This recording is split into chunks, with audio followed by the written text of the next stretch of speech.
આપણે વિજ્ઞાનમાં પ્રકરણ 4 પરમાણુનું બંધારણ આપણે અભ્યાસ કરી રહ્યા છે.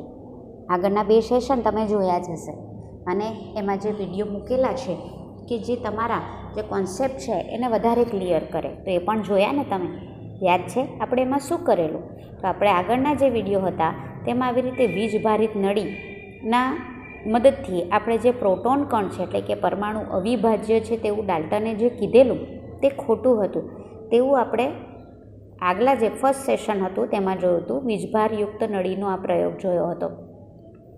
બીજા જે સેશનમાં છે એમાં આપણે રુથરફોર્ડનો પ્રયોગ જોયો હતો અને ત્યારબાદ તેમાં જે પરમાણુ કેન્દ્રની શોધ, પરમાણુ કેન્દ્ર કેટલા ગણું છે બરાબર એ આપણે જોયું હતું. પરમાણુમાં બે કણ આવેલા છે, પ્રોટોન અને ઇલેક્ટ્રોન.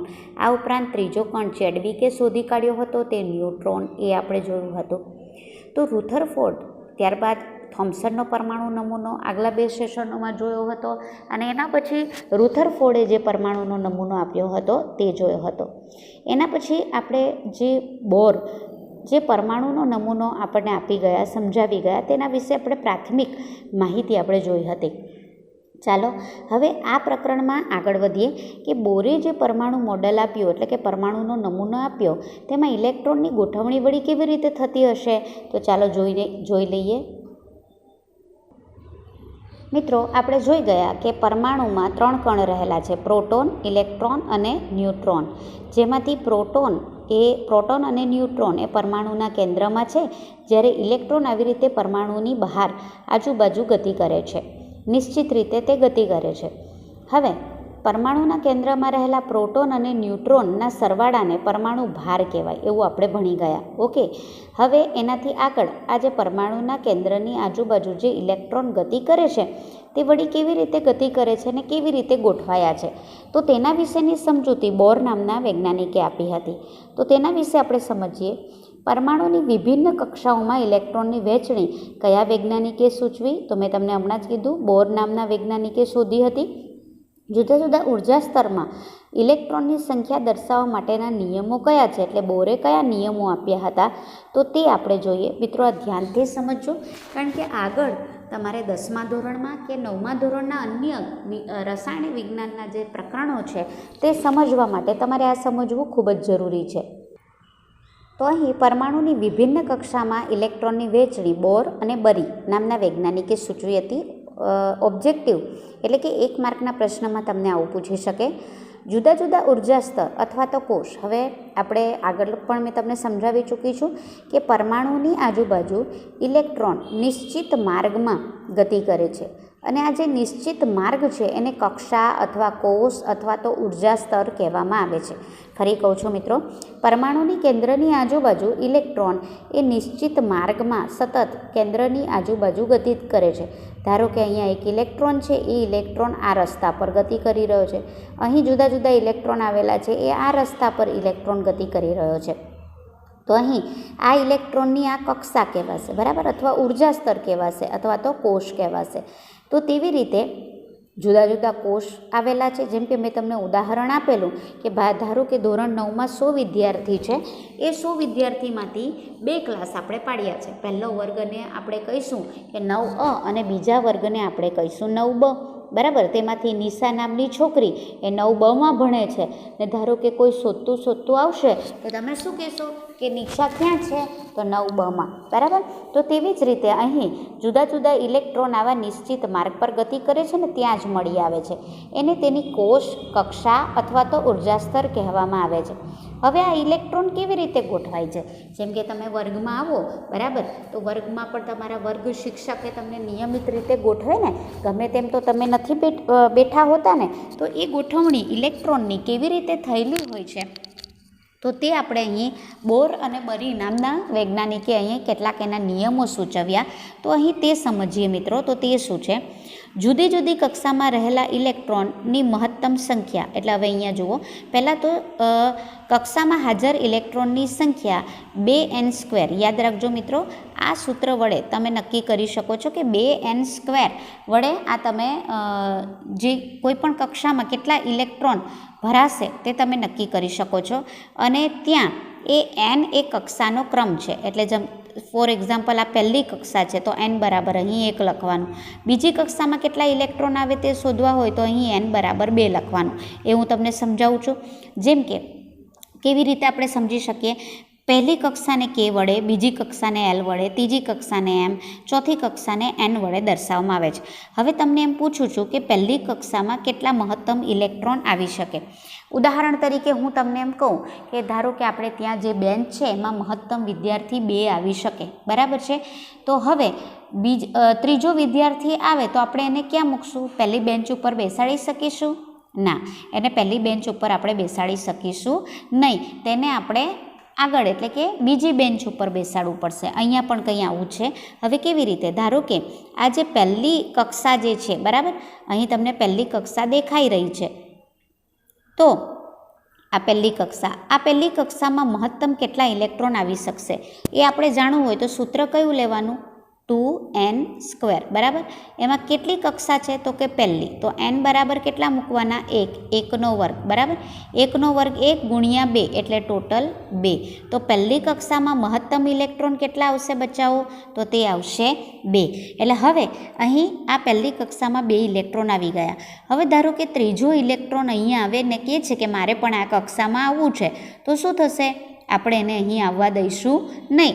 અહીંયા ધારો કે 2ના બદલે 1 જ ઇલેક્ટ્રોન છે તો તે ચાલે, કારણ કે 2 કરતાં ઓછા હોય તો ચાલે, પણ 2 કરતાં વધારે હોય તો તે અહીંયા સમાવી શકાશે નહીં. તેને ક્યાં મૂકવા પડશે? આપણે અહીં મૂકવું પડશે.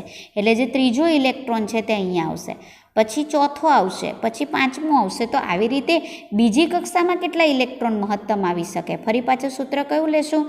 2n². 2 nના બદલે 2 મૂકીએ એટલે 2નો વર્ગ. 2નો વર્ગ 4. 4 ગુણ્યા 2 એટલે ટોટલ કેટલા આવશે? 8. તો અહીં બીજી કક્ષામાં મહત્તમ કેટલા ઇલેક્ટ્રોન આવશે? 8. એટલે અહીં ત્રીજો ઇલેક્ટ્રોન, ચોથો ઇલેક્ટ્રોન, પાંચમો, છઠ્ઠો, સાતમો, એવી રીતે 8 સુધી અહીંયા ઇલેક્ટ્રોન આવશે. ધારો કે 9મો આવ્યો તો એને ના પાડી દેવી પડે. એણે કાં જવું પડે? ત્રીજી કક્ષામાં. તો હવે ત્રીજી કક્ષામાં મહત્તમ કેટલા ઇલેક્ટ્રોન આવશે? મને નથી ખબર. તો આપણી પાસે સૂત્ર છે 2n², બરાબર. તો 2 અને n એટલે કઈ કક્ષા? ત્રીજી કક્ષામાં જાણવું છે એટલે 3² મૂકી દેવાના. તો અહીંયા 3નો વર્ગ એટલે કેટલા થાય? 9. 9 ગુણ્યા 2 એટલે કેટલા થાય? 18.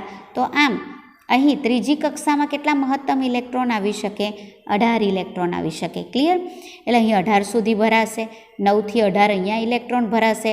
19મો આવ્યો તો કાં મોકલવો પડશે એને ચોથી કક્ષામાં. તો ચોથી કક્ષામાં મહત્તમ કેટલા ઇલેક્ટ્રોન આવી શકે? તો અહીં તમને સ્ક્રીન ઉપર આપેલું છે, જુઓ. 2 ગુણ્યા n². nના બદલે કેટલા મૂકવાના? 4. એટલે 4નો વર્ગ એટલે 4નો વર્ગ 16. 16 દુ 32. તો આમ પહેલી કક્ષામાં 2, બીજી કક્ષામાં 8, ત્રીજી કક્ષામાં 18 અને ચોથી કક્ષામાં મહત્તમ 32 ઇલેક્ટ્રોન સમાઈ શકે. એટલે પહેલી કક્ષા જેને k કહેવાય એમાં 2, બીજી કક્ષા જેને l કહેવાય એમાં 8, ત્રીજી કક્ષા જેને m કહેવાય તેમાં 18 અને ચોથી કક્ષા કે જેને n કહેવાય તેમાં 32 ઇલેક્ટ્રોન આવી શકશે. તો મિત્રો, આ બધા નિયમો તમારે યાદ રાખવાના છે. સૌથી બહારની કક્ષામાં મહત્તમ 8 ઇલેક્ટ્રોન સમાવી શકાય છે. એટલે શું? તો હવે અહીંયા તમે કહેશો કે ટીચર આમાં તો 32 છે, નહીં 8 કેમ લખ્યું? તો હવે અહીંયા શું થશે કે આખી એક કક્ષામાં 32 ઇલેક્ટ્રોન આપણે સમાવવાના છે, બરાબર. બરાબર. હવે સપોઝ અહીંયા અથવા તો અહીંયા, તો આમાં તો કેટલા બધા ઇલેક્ટ્રોન છે. તો હવે 32 એ 32 કંઈ આટલી ભાગમાં થોડી ઇલેક્ટ્રોન આવી જવાના. બધા જો એવી રીતે સમાય તો શું થશે? તો બધાની વચ્ચે અપાકર્ષણ થશે, કારણ કે ઇલેક્ટ્રોન એટલે સમાન વીજભાર, તો એની વચ્ચે અપાકર્ષણ થશે. હવે એ અપાકર્ષણને આપણે ઘટાડવા માટે શું કરવાનું? તો મેં તમને નહીં કીધું કે જેમ કે 9મા ધોરણમાં 100 વિદ્યાર્થી છે તો એને આપણે 2 વર્ગ પાડી દીધા, બરાબર. તો આ જે 32 ઇલેક્ટ્રોનને સમાવવા માટે અથવા તો આજે 8 ઇલેક્ટ્રોન કે 18, આ 2 ઇલેક્ટ્રોન તો ઇઝીલી સમાઈ શકે, પણ જે પ્રોબ્લેમ આવશે 8, 18 અને 32માં આવશે. તો શું થશે કે ધારો કે આ બીજી કક્ષા છે, બરાબર. આ મોટી બીજી કક્ષા છે. હવે એમાં ટોટલ 8 ઇલેક્ટ્રોન છે. તે ત્યાં ત્રીજી કક્ષા છે તો તેમાં 18 છે. પછી આ ચોથી કક્ષા છે તો તેમાં 32 છે.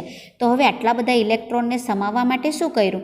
તો આ જે બીજી કક્ષા હોય ને, બરાબર, બીજી કક્ષાના 2 ભાગ પાડી દીધા, બરાબર. એટલે આ 2 ભાગ મળીને કઈ કક્ષા બનશે? આ બીજી કક્ષા. ક્લિયર?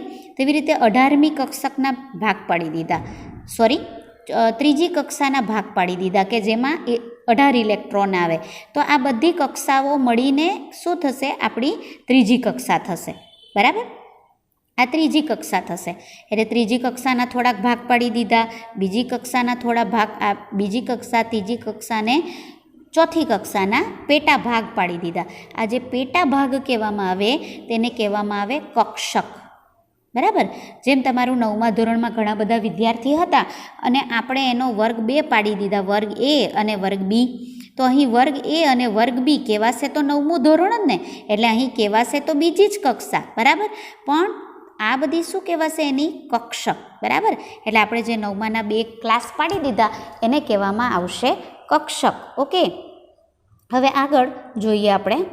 તો બીજો નિયમ શું છે? એટલે અહીંયા જુઓ, આ જે કક્ષક પાડી, બરાબર, ધારો કે આ ચોથી કક્ષાની આ બધી કક્ષકો છે, એમાં સૌથી બહારની કક્ષક આ કહેવાશે. એમાં વધારામાં વધારે કેટલા ઇલેક્ટ્રોન આવી શકે? 8. ક્લિયર? તો બાકીના જે 32માંથી તમે 8 બાદ કરો, ઓકે, તો કેટલા આવશે? તો આવશે 24. તો એ જે 24 ઇલેક્ટ્રોન જે છે, બરાબર, તો 24 ઇલેક્ટ્રોન બાકીની કક્ષકમાં ભરાવાના. પણ છેલ્લી કક્ષામાં તો 32માંથી કેટલા બચે? 8 જ આવે. એટલે દરેકની જેટલી પણ કક્ષક હોય તેમાં બહારની કક્ષામાં વધારામાં વધારે 8 ઇલેક્ટ્રોન આવે. હવે પરમાણુ જ્યાં સુધી અંદરની કક્ષામાં ઇલેક્ટ્રોન ભરાઈ ન જાય ત્યાં સુધી ઇલેક્ટ્રોન બહારની કક્ષામાં દાખલ થતો નથી. મતલબ કે કક્ષામાં ઇલેક્ટ્રોનની ગોઠવણી તબક્કાવાર થાય. એટલે શું? કે ધારો કે અહીંનો 1 ઇલેક્ટ્રોન આવ્યો, આ બધી કક્ષાઓ ખાલી છે અને એમ કહે છે કે મારે તો છેલ્લી કક્ષામાં જવું છે. બરાબર? તો તે ના ચાલે. એટલે ધારો કે તમે આવો છો, ઓકે, ને તમારી ગોઠવણી ટીચર કરે છે, તો તમારી ગોઠવણી ટીચર કેવી રીતે કરશે? તો પહેલી બેન્ચથી ગોઠવણી કરતાં જઈને છેલ્લી બેન્ચ પર આવશે. હવે તમે ટીચરને જઈને કહો છો કે મારે તો પહેલી બેન્ચ ઉપર બેસવું જ નથી, મારે તો છેલ્લી બેન્ચ ઉપર બેસવું છે, તો તેમ ના ચાલે.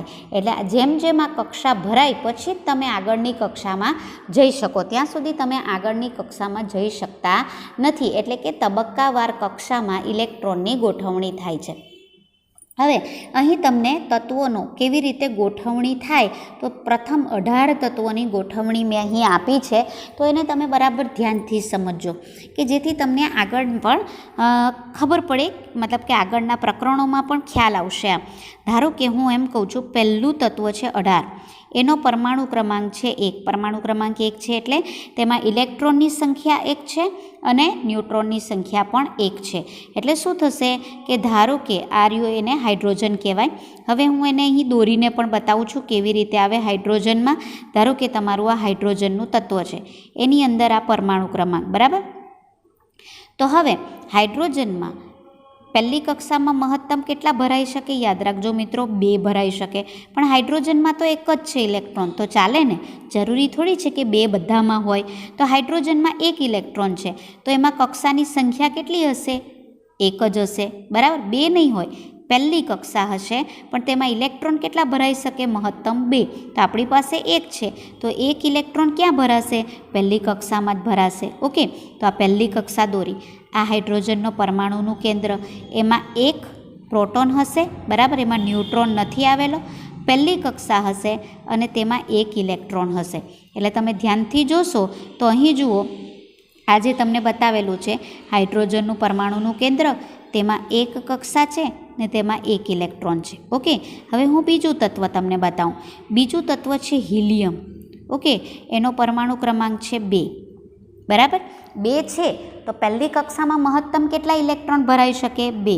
તો આ 2 ઇલેક્ટ્રોન ક્યાં જતા રહેશે? પહેલી કક્ષામાં. એટલે એમાં કક્ષાની સંખ્યા કેટલી? 1. તો વર્તુળ કેટલા દોરવાના તમારે? 1. ઓકે, તો અહીંયા 2 ન્યુટ્રોન છે અને 2 પ્રોટોન છે અને 2 ઇલેક્ટ્રોન છે. ક્લિયર? એટલે પહેલી કક્ષામાં 2 ઇલેક્ટ્રોન હશે. એટલે અહીં તમે ધ્યાનથી જુઓ, હિલિયમ 1 વર્તુળ એટલે 1 કક્ષા દોરી છે અને એના 2 ઇલેક્ટ્રોન અહીં દર્શાવેલા છે. ત્યાર પછી લિથિયમનું તમને બતાવું. તો લિથિયમનો પરમાણુ ક્રમાંક છે, અને લિથિયમ કહેવાય. પરમાણુ ક્રમાંક છે 3. એટલે કેટલા ઇલેક્ટ્રોન છે? 3. જેટલો પરમાણુ ક્રમાંક એટલા ઇલેક્ટ્રોન. ઠીક છે? તો અહીં 3 ઇલેક્ટ્રોન છે, તો પહેલીમાં કેટલા ભરાઈ શકે? 2. તો હવે 3માંથી 2 આવી ગયા, તો કેટલા બચ્યા? 1. તો 1 ઇલેક્ટ્રોન એ કઈ કક્ષામાં જશે? બીજી કક્ષામાં. એટલે તમારે વર્તુળ કેટલા દોરવાના? 2. તો પહેલું પહેલું જે વર્તુળ છે તે પરમાણુ કેન્દ્ર. પરમાણુ કેન્દ્રમાં યાદ રાખજો જેટલો પરમાણુ ક્રમાંક 3 એટલા ન્યુટ્રોન અને એટલા જ પ્રોટોન. બરાબર, પ્રોટોન ન્યુટ્રોન 3 3 છે. 2 કક્ષા દોરો. એમાંથી પહેલી કક્ષામાં કેટલા આવશે? 2 ઇલેક્ટ્રોન અને બીજી કક્ષામાં કેટલા આવશે? 1 ઇલેક્ટ્રોન. કોનામાં? લિથિયમમાં. હવે આ જુઓ લિથિયમ પહેલી કક્ષામાં 2 અને બીજી કક્ષામાં 1. બરાબર. ત્યાર પછી છે બેરિલિયમ. બેરિલિયમનો પરમાણુ ક્રમાંક છે 4. તો ઇલેક્ટ્રોન કેટલા એમાં? 4. બરાબર. તો પહેલી કક્ષામાં કેટલા ભરાઈ શકે? 2. તો બાકી કેટલા રહ્યા? 2. એ કાં જશે? બીજી કક્ષામાં. તો વર્તુળ કેટલા દોરવાના? 2. બરાબર. એટલે અહીં તમે જુઓ આ હિલિયમનું પરમાણુ કેન્દ્ર. અહીં 4 પ્રોટોન અને 4 ન્યુટ્રોન. બરાબર. પહેલી કક્ષા, આ બીજી કક્ષા. પહેલી કક્ષામાં 2 ઇલેક્ટ્રોન અને બીજી કક્ષામાં પણ 2 ઇલેક્ટ્રોન. બરાબર. જુઓ તમને અહીં બતાવું. આ રહ્યો બેરિલિયમ.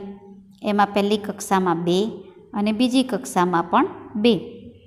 ત્યાર પછી બોરોન. તો અહીં તમે જુઓ આ તમને બોરોનનું બતાવ્યું છે. હવે આમાં જ બતાવું છું. એનો પરમાણુ ક્રમાંક છે 5. એટલે કેન્દ્રમાં 5 ન્યુટ્રોન 5 પ્રોટોન. બરાબર. હવે 5ની ગોઠવણી કરીએ તો પહેલી કક્ષામાં 2. તો 5માંથી 2 જાય કેટલા રહ્યા? 3. તો બીજી કક્ષામાં કેટલા આવશે? 3. તો એની ગોઠવણી જોઈ લો મિત્રો. તમે અહીં બતાવેલું છે. પહેલી કક્ષામાં 2 અને બીજી કક્ષામાં 3. બરાબર. હવે સમજાય છે? 2 ને 3 2 કક્ષા હશે. અહીં તમને સ્ક્રીન પર દેખાય છે આ 2 કક્ષા છે. ઠીક છે. હવે આગળ હવે જઈએ કાર્બન. કાર્બનનો પરમાણુ ક્રમાંક છે 6. બરાબર. 6 કાર્બન પર. તો પહેલી કક્ષામાં કેટલા આવી શકે? 2. કેટલા બચ્યા? 6માંથી 2 જાય તો 4. તો કક્ષા કેટલી હશે? 2. પહેલી કક્ષામાં કેટલા હશે? 2 ઇલેક્ટ્રોન જોઈ લો. અને બીજી કક્ષામાં કેટલા હશે? 4 ઇલેક્ટ્રોન. આ રહી ગોઠવણી તમને બતાવેલી છે. પહેલી કક્ષામાં 2 અને બીજી કક્ષામાં 4. હવે આવડવા માંડ્યું ને મિત્રો. તો હવે જોઈએ નાઇટ્રોજન. તો નાઇટ્રોજનનો પરમાણુ ક્રમાંક છે 7. તો 7માંથી પહેલી કક્ષામાં તો 2 જ ભરાશે. 7માંથી હવે બાકી કેટલા રહ્યા? 2 જાય તો 5. એટલે બીજી કક્ષામાં કેટલા ભરાશે? 5 ઇલેક્ટ્રોન ભરાશે. બરાબર. તો હવે અહીંયા જોઈ લો. પહેલી કક્ષામાં તમે જોઈ શકો છો કે 2 ઇલેક્ટ્રોન છે આ રહ્યા નાઇટ્રોજનમાં. અને બીજી કક્ષામાં કેટલા છે? 1 2 3 4 અને 5. જોઈ લો આ. ઠીક છે. આ રીતે ભરાશે. હવે ઓક્સિજન. ઓક્સિજનનો પરમાણુ ક્રમાંક છે 8. તો પહેલી કક્ષામાં તો 2 ઇલેક્ટ્રોન આવી શકે. બરાબર. બીજી કક્ષામાં 8માંથી 2 જાય તો કેટલા રહેશે? 6. બરાબર. હવે અહીંયા જોઈ લો. પહેલી કક્ષામાં 2, બીજી કક્ષામાં 6. ઓકે. હવે ખ્યાલ આવી ગયો મિત્રો. ત્યાર પછી ફ્લોરિન. ફ્લોરિનનો પરમાણુ ક્રમાંક છે 9. આ ફ્લોરિન. તો ઇલેક્ટ્રોનની સંખ્યા 9. તો પહેલી કક્ષામાં 2 અને બીજી કક્ષામાં 9માંથી 2 જાય એટલે કેટલા રહ્યા? 7. એટલે બીજી કક્ષામાં આવશે 7. જોઈ લો એની આ રચના. તમને અહીં સ્ક્રીન ઉપર બતાવેલી છે. 2 અને અહીં તમે જુઓ 3 અને આ 3 ને 6, 3 ને 3 6 ને 1 7. બરાબર. 7 ઇલેક્ટ્રોન અહીં મૂકેલા છે. ત્યાર પછી જે તમને આપેલું છે તે જુઓ નિયોન. નિયોનનો પરમાણુ ક્રમાંક છે 10. પહેલી કક્ષામાં 2 અને બીજી કક્ષામાં 8. બરાબર. 10માંથી 2 જશે એટલે 8 રહેશે. એટલે બીજી કક્ષામાં 8 ભરાશે. તો હવે અહીંયા તમે જોઈ લો. તો પહેલી કક્ષામાં 2 અને બીજી કક્ષામાં 8. તો હવે યાદ છે મિત્રો? પહેલાં તો યાદ કરી દેવાનું. પહેલી કક્ષામાં મહત્તમ 2 ભરાઈ શકે, બીજીમાં 8 ભરાઈ શકે, ત્રીજીમાં 18 અને ચોથીમાં 32. તો તમે આનામાં જોશો નિયોનમાં તો પહેલી કક્ષા બી ભરાઈ ગઈ. બરાબર. નિયોનમાં તમે જોશો પહેલી કક્ષા બી ભરાઈ ગઈ આખી ને બીજી કક્ષામાં પણ 8 આવી ગયા. એટલે આખેના આખા ભરાઈ ગયા. તો હવે નેક્સ્ટ જે છે તે છે સોડિયમ. સોડિયમની સંજ્ઞા છે એને તમે ભણી આવ્યા છો. પરમાણુ ક્રમાંક 11. પહેલી કક્ષામાં કેટલા ભરાય? મહત્તમ 2. બરાબર. તો 11માંથી 2 જાય કેટલા રહ્યા? 9. તો બીજી કક્ષામાં મહત્તમ કેટલા ભરાય? 8. તો 9માંથી 8 ભરાઈ ગયા. તો હવે બાકી કેટલો રહ્યો? 1. એટલે 1. તો સોડિયમમાં કેટલી કક્ષા હશે? 3. બરાબર. જુઓ મિત્રો. તો પહેલી કક્ષામાં 2, બીજી કક્ષામાં તમે જોઈ લો 8 આખી ભરાઈ ગઈ, તોય 1 બાકી રહ્યો એટલે એને ત્રીજી કક્ષામાં લઈ ગયા. બરાબર. હવે મેગ્નેશિયમ. તો મેગ્નેશિયમનો પરમાણુ ક્રમાંક છે 12. ઠીક છે. હવે ધારો કે તમારી પાસે 12 લખોટી છે અને તમારે એને પહેલામાં 2 ભરાઈ શકે, બીજામાં 8 ભરાઈ શકે, ત્રીજામાં 18 ભરાઈ શકે અને ચોથામાં 32 ભરાઈ શકે. એવી જ રીતે ગોઠવવાના છે. તો તમે એને કેવી રીતે ગોઠવશો? પહેલામાં 2, 10, 12માંથી 2 ગયા એટલે હવે 10. તો પહેલી કક્ષામાં હવે આવશે નહીં કંઈ પણ. બીજી કક્ષામાં 8 એટલે ટોટલ તમે 12માંથી 10 ભરી દીધા. બાકી કેટલા રહ્યા? 2. તો એ 2 ત્રીજી કક્ષામાં જશે. તો અહીં તમે જોઈ લો, મેગ્નેશિયમમાં પહેલી કક્ષામાં 2, બીજીમાં 8 અને ત્રીજીમાં તમે જોઈ શકો છો 2 ભરાયા. ક્લિયર? આગળ હવે જોઈશું એલ્યુમિનિયમ જોઈએ. તો અહીં તમે જોઈ શકો છો કે એલ્યુમિનિયમનો જે પરમાણુ ક્રમાંક છે તે છે 13. એલ્યુમિનિયમનો પરમાણુ ક્રમાંક છે 13. હવે આ 13ને આપણે કેવી રીતે ગોઠવીશું? તો 13ની ગોઠવણી કરવા માટે પહેલી કક્ષામાં મહત્તમ કેટલા ભરાય? 2. ઓકે. બીજી કક્ષામાં કેટલા ભરાય? 8. તો કેટલા થયા? 8 ને 2 10. તો બાકી કેટલા રહ્યા? 13માંથી 10 ભરાયા તો 3. એટલે અહીં આવશે 3. બરાબર. તો એલ્યુમિનિયમમાં કક્ષા કેટલી હશે? 3. ઓકે. અને એમાં ઇલેક્ટ્રોનની ગોઠવણી અહીં તમને સ્ક્રીન ઉપર દેખાઈ રહી છે. જુઓ, પહેલી કક્ષામાં 2, બરાબર. બીજી કક્ષામાં તમે જોઈ શકો છો 8 ઇલેક્ટ્રોન સમાવાયા છે. અને ત્રીજી કક્ષામાં આ રીતે, એલ્યુમિનિયમનું આ સિલિકોનનું બતાવતી હતી. પહેલી કક્ષામાં 2, બીજી કક્ષામાં તમે જોઈ શકો છો 8 અને ત્રીજી કક્ષામાં આ જ રીતે 3 ઇલેક્ટ્રોન સમાવાયા છે. આ એલ્યુમિનિયમની રચના છે. સિલિકોનનું તમે જોશો તો સિલિકોનનો પરમાણુ ક્રમાંક છે 14. પહેલી કક્ષામાં 2 ઇલેક્ટ્રોન, બીજી કક્ષામાં 8, બાકી રહ્યા 4, ત્રીજી કક્ષામાં 4 ઇલેક્ટ્રોન સમાવાયા છે. તો અહીં તમે જુઓ, સિલિકોનનું પરમાણુ કેન્દ્ર, એમાં 14 પ્રોટોન અને 14 ન્યુટ્રોન હશે. પહેલી કક્ષામાં 2 ઇલેક્ટ્રોન, બીજી કક્ષામાં 8 અને ત્રીજી કક્ષામાં 4 ઇલેક્ટ્રોન સમાવાયા છે. હવે ફોસ્ફરસની વાત કરીએ તો ફોસ્ફરસનો પરમાણુ ક્રમાંક છે 15. ઇલેક્ટ્રોન રચના થશે 2, 8 અને 5. ઓકે. તો હવે અહીંયા પ્રથમ કક્ષામાં 2, બીજી કક્ષામાં 8 અને ત્રીજી કક્ષામાં 5, 15 છે એટલે આ 15 થઈ ગયા. બરાબર. ફોસ્ફરસ કેન્દ્રમાં 15 પ્રોટોન અને 15 ન્યુટ્રોન. પહેલી કક્ષામાં તમે જોઈ શકો છો 2, બીજી કક્ષામાં જોઈ શકો છો કેટલા છે? 8 અને ત્રીજી કક્ષામાં બાકી રહેલા 5 ઇલેક્ટ્રોન અહીં સમાવાયા છે. હવે સલ્ફરની વાત કરીએ, એનો પરમાણુ ક્રમાંક 16. તો હવે તમને આવડી ગયું હશે. 2, 8 અને 6 આ રીતે 16 ગોઠવાશે. બરાબર. એટલે આ રીતે 3 કક્ષામાં છે, જોઈ લો. ક્લોરીનમાં 17 પરમાણુ ક્રમાંક. તો 2, 8 અને કેટલા હશે? 7. પહેલી કક્ષામાં 2, બીજીમાં 8 અને ત્રીજીમાં 7 આ રીતે. હવે આર્ગોનમાં તમે જોશો એટલે કે આ, તો એનો પરમાણુ ક્રમાંક છે 18.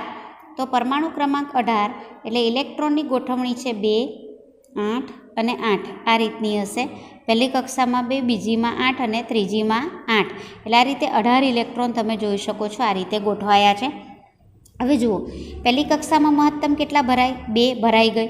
બીજીમાં 8 અને ત્રીજી કક્ષા પણ 8 એટલે કે સંપૂર્ણ ભરાઈ ગઈ. એટલે અહીંયા તમે જુઓ કે આ નિયોન, પછી આ આર્ગોન, એની જેટલી પણ કક્ષા છે એ સંપૂર્ણ ભરાઈ ગયેલી છે. બરાબર. હવે એનું તમને હું એક ઉદાહરણ આપું કે ધારો કે તમે કોઈને ત્યાં જમણવારમાં ગયો છો, એટલે કે ક્યાંક તમને જમવાનું તમને નિમંત્રણ આપેલું છે, આમંત્રણ મળેલું છે, તમે જમવા જાઓ છો ને તમારી સાથે કોઈની શાદીમાં જઈએ, લગ્નમાં જઈએ ત્યારે જમવાનું હોય ને પંગતમાં, એવી રીતે તમે જમવા જાઓ છો. તમે બેઠા છો, ત્યાં આજુબાજુ તમારી સાથે તમારી ઓળખાણવાળા 1-2 જણ બેઠા છે. ઓકે. અને જમવાનું તમને પીરસે છે. ઓકે. હવે શું થશે કે આપણને આપણી વૃત્તિ શું હોય? જમણવાર હોય તો જમણવાર હોય તો વૃત્તિ એવી હોય કે આપણને આપણું પેટ એકદમ સરસ ભરાઈ જાય. બરાબર. આપણી એવી વૃત્તિ હોય. હવે ધારો કે તમારો 3 રોટલીનો ખોરાક છે. ઓકે. તમે 3 રોટલી મહત્તમ ખાઈ શકો છો, એનાથી વધારે તમને આપે તો પેટમાં સમાય નહીં. બરાબર. હવે તમને કોઈએ 4 રોટલી આપી દીધી, 3 ખાવાની તમારી કેપેસિટી છે ને 4 આપી દીધી, તો તમને શું વૃત્તિ હશે? આજુબાજુ નજર ફેરવશો, કારણ કે 4 રોટલી છે તો 1 રોટલી તો બગડે, તમારે ફેંકવાની નથી. તો તમે શું કરશો? આજુબાજુ નજર દોડાવશો અને આજુબાજુવાળાને પૂછશો કે મારી પાસે 1 રોટલી છે વધારે, તમે ખાશો? બરાબર. એટલે તમે 1 રોટલી આપવા માટે બીજા વ્યક્તિ સાથે વાત કરીને એટલે સંબંધ બનાવ્યો ને. બરાબર. હવે ધારો કે તમને 2 રોટલી આપી છે. બરાબર. અને તમને 3 રોટલીની ભૂખ છે તો 1 રોટલી તમારી ઓછી છે, એટલે તમે શું કરશો? તમને જે પેલા પીરસવાવાળા છે એની પાસે માંગશો ને, અથવા તો બાજુવાળા એમ કહેશે કે મારી પાસે વધારે છે તો તેની પાસે તમે શું કરશો? લઈ લેશો ને. તો ફરી પાછું તમે બાજુવાળા જોડે માંગીને. હવે ધારો કે તમારી પાસે 3 રોટલીનો ખોરાક છે ને 3 આપી છે, તો શું કરશો? આજુબાજુવાળા જોડે કંઈ વાત કરવાની જરૂર ખરી?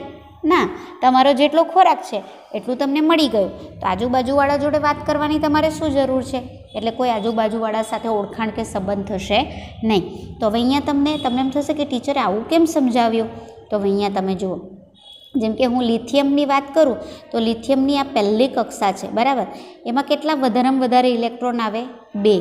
તો અહીંયા 2 ઇલેક્ટ્રોન છે, ઠીક છે. એટલે આ તો ભરાઈ ગઈ.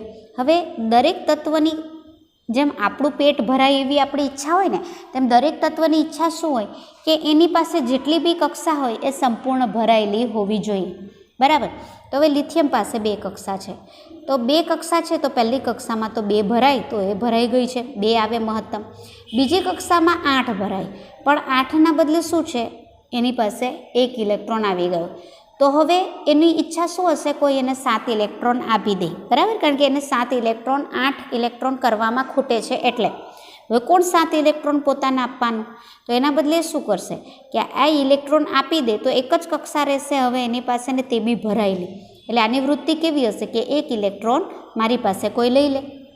તેવી રીતે બેરિલિયમમાં 2 કક્ષા છે, તો શું થશે? પહેલી કક્ષા તો સંપૂર્ણ ભરાયેલી છે, પણ બીજી કક્ષામાં 8ના બદલે કેટલા છે? 2. તો ખૂટે કેટલા? 6. તો હવે એને કોણ 6 આપવાનું? એના બદલે તે શું કરશે? 2 ઇલેક્ટ્રોન ગુમાવવાની વૃત્તિ ધરાવશે. ક્લિયર? તો તેવી રીતે તમે અહીં જોશો તો જેમ કે આ સોડિયમ છે, સોડિયમની ઇલેક્ટ્રોન રચના કેટલી છે? 3 છે, ઠીક છે. હવે એની વૃત્તિ શું હશે? તો એની 3 કક્ષા છે, તો પહેલીમાં 2, બીજીમાં 8 અને ત્રીજીમાં 8 ઇલેક્ટ્રોન આવે. પહેલી કક્ષા ભરાઈ ગઈ, બીજી કક્ષા ભરાઈ ગઈ, ત્રીજીમાં કેટલા આવે? 8 આવવા જોઈએ ને, પણ 8ના બદલે 1 છે. તો હવે એની પણ વૃત્તિ શું હશે? 1 ઇલેક્ટ્રોન આપી દેવાની વૃત્તિ હશે, કારણ કે એને કોણ 7 આપવાનું? ઓકે. તો તેવી રીતે હું તમને અહીં બતાવું, જેમ કે આ ફ્લોરિન છે, બરાબર. ફ્લોરિનમાં કેટલા ઇલેક્ટ્રોન છે? પહેલી કક્ષામાં 2 અને બીજી કક્ષામાં 7. તો બીજી કક્ષામાં વધારામાં વધારે કેટલા ઇલેક્ટ્રોન ભરાઈ શકે? 8. તો એણે પોતાની કક્ષા આખી ભરવી છે. ખૂટે કેટલા છે? 1. જેમ તમને એક રોટલી ખૂટતી હતી ને, તેમાં 1 ઇલેક્ટ્રોન ખૂટે છે, એટલે તે કોઈની પાસે 1 ઇલેક્ટ્રોન મેળવી લેવાની વૃત્તિ ધરાવશે, બરાબર, કે જેથી એની બંને કક્ષા એ સંપૂર્ણ ભરાઈ જાય. તો આમ તે ઇલેક્ટ્રોન મેળવવા માટે તો શું કરશે કે કોઈની સાથે ભાગીદારી, મતલબ કે કોઈની સાથે તે સંબંધ બનાવશે. હા, આ જ રીતે તમને અહીં બીજો સવાલ આપેલો છે, જુઓ કે પ્રથમ તત્વોના ઇલેક્ટ્રોન રચના દર્શાવતો સ્થિર નમૂનો. એટલે શું કે આ તમે જોશો તો તમને કક્ષાઓમાં કેવી રીતે ઇલેક્ટ્રોન ગોઠવાય છે તેવું બતાવ્યું છે. એની સાથે સાથે મેં તમને લખતી જતી હતી કે જેમ કે લિથિયમ હોય તો પહેલી કક્ષામાં 2, બીજી કક્ષામાં 1, એવી રીતે લખતી હતી ને, અને પછી આ વર્તુળમાં એટલે કે પરમાણુમાં ઇલેક્ટ્રોન કેવી રીતે ગોઠવાય એ તમને બતાવેલું છે.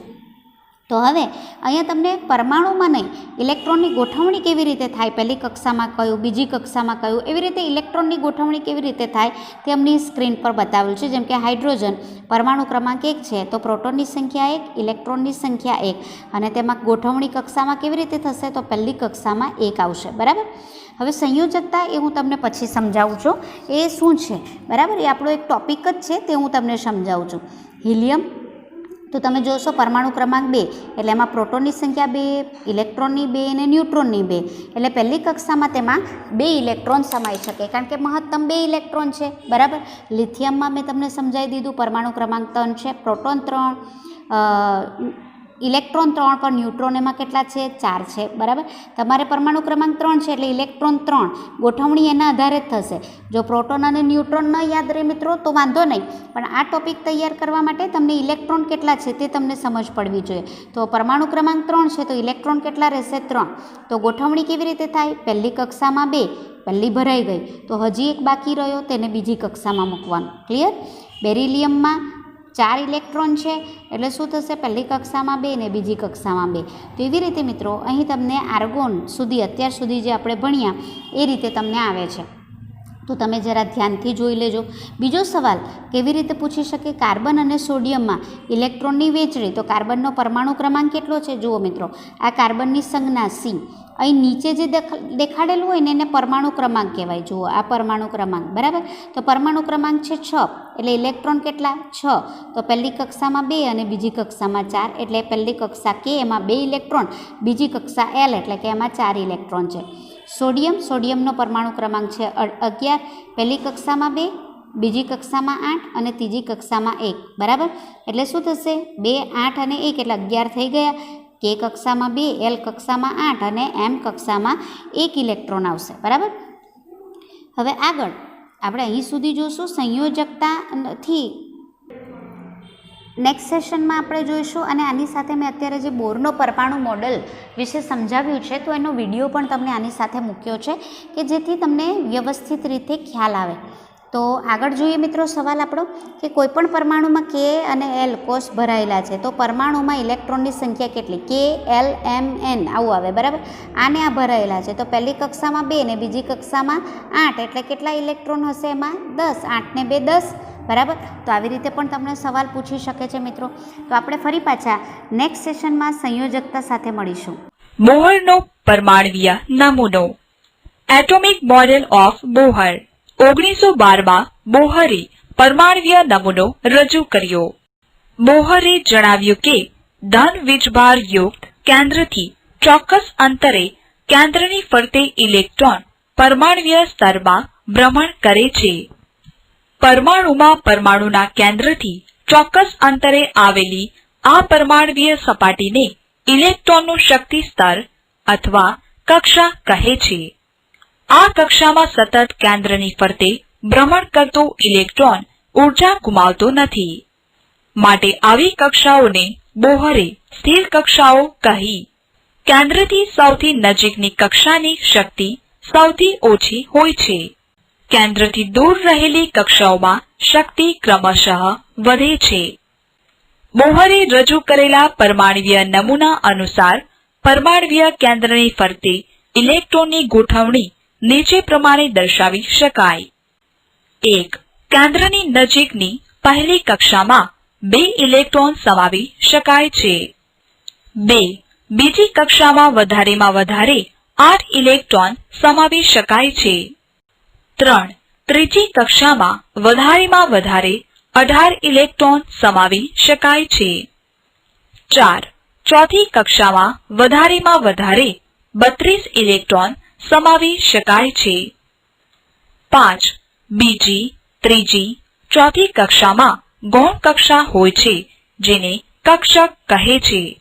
કક્ષા અને કક્ષક વચ્ચેનો ભેદ આગળ શીખીશું. 6. સામાન્ય રીતે ઇલેક્ટ્રોનની ગોઠવણી ક્રમાનુસાર થાય છે. શરૂઆતની કક્ષામાં ઇલેક્ટ્રોન ગોઠવાયા પછી જ વધારાના ઇલેક્ટ્રોનની ગોઠવણી તબક્કાવાર થાય છે. કોઈપણ તત્વના તટસ્થ પરમાણુમાં રહેલા પ્રોટોન અથવા ઇલેક્ટ્રોનની સંખ્યાને તે તત્વનો પરમાણવીય ક્રમાંક Z કહે છે. કોષ્ટક 5.1માં 1 થી 20 પરમાણવીય ક્રમાંક સુધીના તત્વોની બોહરે રજૂ કરેલા પરમાણવીય નમૂના પ્રમાણેની કક્ષાઓમાં ઇલેક્ટ્રોનની ગોઠવણી દર્શાવતા પરમાણુના બંધારણ આપ્યા છે.